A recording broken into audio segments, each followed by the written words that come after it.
it's a very non-glamorous role. It doesn't matter to me whether a character is glamorous or non-glamorous. We will be able to portray the emotions because you will be having an 11-year-old daughter. ये role मुझे casting में से call आया था and तो उस दिन मैं आराम नगर में भटक रही थी ऑडिशंस ढूंढ ढूंढ के। तो जब कॉल आया तब मैंने सोचा क्यों ना मैं ऑफिस से चली जाती हूँ because obviously being an actor or newcomer you really get excited when you get calls from these casting offices.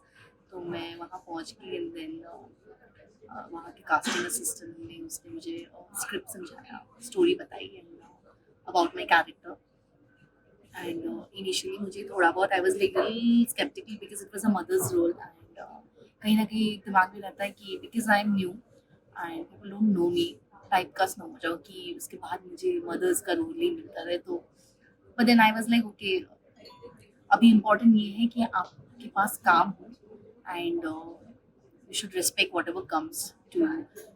And it was an Ajay Devgan production house. Vishal sir was directing it, and with Kajol ma'am. And the most important thing was it's a very important character.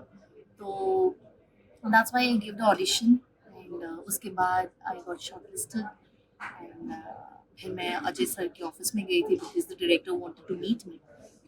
वहाँ जब पहुँची फिर विशाल sir ने मुझे बोला कि देखो it's a very non glamorous role and you are very young also for that role are you okay with that. तो मैंने सर को ये बोला sir it doesn't matter to me whether character is glamorous और non glamorous मेरे लिए matter करता है अगर आपको लगता है कि I can perform if I can perform, I have the scope of preparing for the character, then I would love to do it. And ठीक है even if I'm very young to the character I'm still I would really love to do it. And then he also told me कि देखो ये it's a mother's role तो I don't know whether you will be able to portray the emotions because you will be having a 11-year-old daughter. तो तब मुझे ऐसा लगा God मेरे हाथ से ये अपॉर्चुनिटी चली ना जाए and then I was like sir क्योंकि इससे पहले मैंने ना एक म्यूजिक वीडियो किया था दृश्यम प्लीज के साथ तो वहाँ पे भी मैंने एक किसी का यंगर वर्जन किया था आई हैड अ 11-year-old सन। तो मैंने सर को बोला कि सर वहाँ पे भी काफ़ी इमोशंस मैंने पोर्ट्रे किए हैं एज अ मदर तो शायद मैं आपको भेज दूँ आपको समझ में आएगा whether I can do it और नॉट। सर ने बोला हाँ प्लीज़ भेजो। मैंने तुरंत मैंने सर को भेजा and he really liked it and sir okay. Kajol की मैम के साथ बहुत ही बढ़िया था like I she has been my one of my favourite actors she is an amazing human being very good to work with.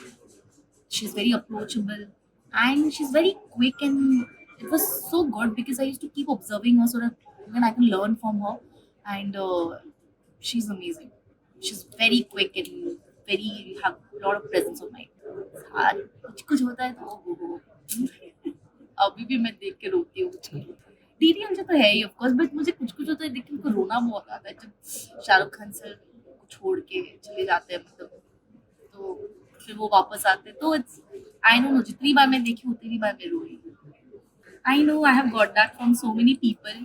बहुत लोग मुझे ये भी पूछते हैं कि are you related to her are you like like her daughter और क्या क्या नाता है like I don't know but I feel good because she is an amazing actor like and यार पता नहीं दिखती होंगी शायद उनकी तरह नशीली आंखें हैं मेरी भी उनकी तरह।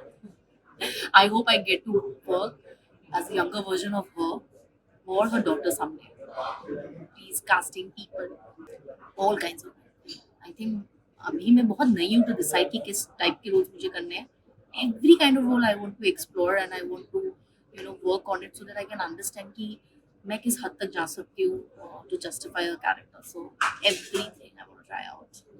उसके बारे में अभी तक मैंने कुछ सोचा नहीं है obviously I am not comfortable but again it would always depend on the character कि डिमांड क्या है उस कैरेक्टर के लिए and why am I doing it and why does the director और the people in the team wants to have those bold scenes for the character. तो बहुत सारी चीज़ें मैटर करेगी and if it justifies then and maybe पता नहीं जब आएगा तब देखा जाएगा।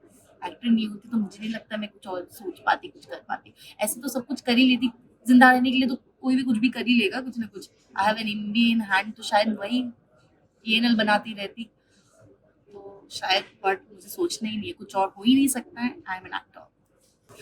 आई थिंक सिंगल ही रहूंगी हमेशा. ऐसा ना, Bombay is an amazing place. I love Bombay because the city never sleeps and it's very safe.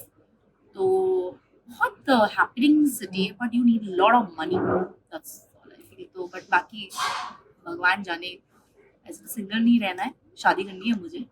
But I am very old school, तो I will only date to marry. अगर कोई ऐसा मिल गया तो अच्छी बात है. ओपिनियन तो क्या ही बोलो. I think our industry is more highlighted in that. Otherwise तो हर जगह it is there. Just that we talk more in this industry about this, and it's a good thing. We need to voice it out. Experience है initial days में, but thankfully not to a very, you know, not to a very great extent. I, you know, that तो ऐसा कुछ बहुत बड़ा कुछ हुआ नहीं था thankfully. बहुत initial stage में things were taken care of, and not because I'm promoting माँ or something, but ऐसे एक केस में मेरी माँ ने मुझे kind of बचाया था, because I always used to feel, and I think every woman would relate to it. हमको लगता है कि हम बहुत strong हैं, ऐसी सारी चीज़ें तो क्या हुआ, माँ काट के निकल आएंगे. बट जब वो पहली बार आपके साथ होता है ना, then you become blank. And मेरे साथ भी वैसा ही हुआ था. मैं बहुत blank हो गई थी, मुझे नहीं समझ आ रहा था कि मुझे क्या करना है. तो जस्ट एक चीज़ मेरे को क्लिक किया कि मैंने मम्मा को मैसेज कर दिया था, आप मुझे कॉल करो. एंड शी अंडरस्टूड, बिकॉज मैं जब भी कहीं पे जाती थी उनको मैं बता के जाती थी. And she call me, she is like क्या हुआ, लाइक सही नहीं है. मैंने बोला नहीं. एंड देन नेटवर्क उस टाइम पता नहीं इतना खराब था, तो बातें करते करते फोन डिस्कनेक्ट हो जा रहा था. तो she kept on calling me again and again. She was petrified. I was also scared. तो इतनी बार उनके कॉल्स आ गए ना, तो the person also became alert. And then she was like get out of there right now. And then she हिम्मत की वजह से मैं वहां से निकली. तो दैट्स व्हाई आई सेड आगे कुछ खराब हुआ नहीं, बट कुछ होने से पहले ही it was, you know, I came out of it. And या बाकी अभी भी चीज़ें अगर चलती है, I think now I know to handle it better. And बहुत वो चीज़ें शुरू होने ही नहीं देती हूँ मैं, पहले ही रफा दफा कर देती हूँ in a very nice way. Everybody will teach you something in your life, and every actor, somewhere or the other, has been teaching me. Yeah. So I think it's just that you need to know what you need to keep it to yourself and what you need to let it go. देख कर आओ. मुझे मुझे देखने ज़रूर जाना. मैं अपनी प्रमोशन कर रही हूँ, because I feel we need it. We need your support. ऐसे तो हम लोग ऑडियंस हमेशा बोलते हैं कि यार आउटसाइडर्स दिखते नहीं हैं, आउटसाइडर्स को मौका नहीं मिल रहा है. तो अभी मैं आपसे बोलना चाहती हूँ, जब एक आउटसाइडर को मौका मिला है, मैंने मेहनत की है, तो प्लीज़ जाओ, देखो, और just share the news so that more people go and watch and I can get more work. And otherwise, the film has done well, and every department has, you know, put their efforts to make this big. तो उसकी वजह से भी जाकर theatre में ज़रूर देखना. I want to do it because I feel मेरे पास 3 चीज़ें हैं. एक, I have calibre. I am a hard working person and I am very sincere. जो मेरे पास नहीं है वो है फेम. और सबको पता है आजकल टैलेंट के अलावा फेम बहुत ज़रूरी है, फेमस होना बहुत ज़रूरी है. मुझे लगता है बिग बॉस जाके मैं फेमस हो जाऊँगी और मुझे और काम मिलेगा. एंड आई थिंक कि एट पर्सनल स्पेस भी मुझे लगता है it's a place where I think emotionally and mentally you will go strong and I explore my self a lot. I feel क्योंकि वो आसान जगह नहीं है बिग बॉस में रहना. तो and I feel there are very few people have come from North East, और मुझे लगता है मैं जीत जाऊंगी. तो इसीलिए बिग बॉस वाले, Bigg Boss makers, try me out.